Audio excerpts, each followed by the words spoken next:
پھر آپ علیہ الصلوۃ والسلام نے فرمایا اگر اس کی آنکھ کو تکلیف ہوگی تو اس کے پورے جسم کو تکلیف ہوگی، اگر اس کے سر کو تکلیف ہوگی پورے جسم کو تکلیف ہوگی۔ تو جب ایمان ہوگا نا تو مجھے اپنے فلسطین بھائیوں کی تکلیف بھی محسوس ہو، ہاں درد ہوگا، یا دعائیں نکلیں گی اندر سے، اس لیے کہ وہ میرے جسم کا ٹکڑا ہے، میری ایمان کا تقاضا ہے۔ پھر نہیں دیکھوں گا کہ برمی ہے، شامی ہے، افغانی ہے، نیا میرا جسم کا حصہ، ایمان تو نصیب ہو جائے، پھر آپ کو تکلیف ہوگی اندر سے۔ اور جب ایمان ہی نہیں ہے اور اللہ حفاظت فرمائے جسم کے کسی حصے پہ فالج گر جائے نا، فالج ایک بازو پہ فالج گر جائے تو وہ دوسرے بازو کا درد محسوس نہیں کرتا، اس لیے کہ اس میں زندگی نہیں، فالج کی وجہ سے زندگی ختم ہو گئی، وہ درد محسوس نہیں کرتا۔ تو جب میرے ایمان پر دنیا پرستی کا یا معاش اور معیشت کا یا ذاتی مفادات کا فالج گر جائے گا نا، پھر میرا ایمان اور میں دوسرے مسلمان کا درد محسوس نہیں۔ اس پر دنیا پرستی کا فالج گر رہا ہے نا، اس کے ایمان پر ذاتی مفاد، ذاتی اغراض کا فالج گرا ہوا ہے نا،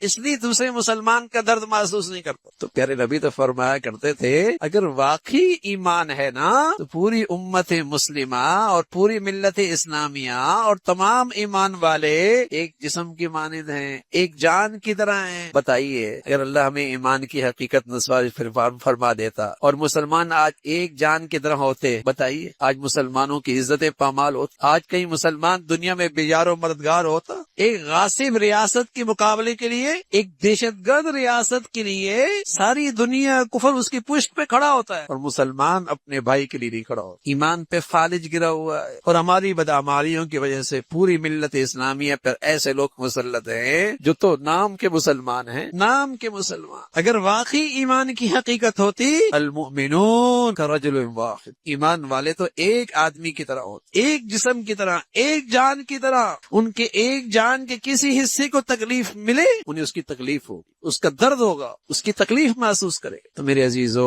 یہ ایمان کی حقیقت ہے اور یہ میرے اور آپ کی نجات کا ذریعہ ہے اور میرے اور آپ کی دنیا میں غلبے کا ذریعہ ہے، دنیا کی فلاح کا ذریعہ ہے، آخرت کی نجات کا ذریعہ ہے، لیکن شرط یہ ہے کہ ایمان، یہی وہ ایمان ہے جس کے ساتھ اللہ کی مدد اور نصرت کا وعدہ ہے۔ انا لننصر رسولنا والذین آمنوا فی الحیات الدنیا، اس دنیا میں ہم ایمان والوں کی مدد کریں گے، اللہ کا وعدہ ہے، ہماری مدد ہوگی ایمان والوں کے ساتھ۔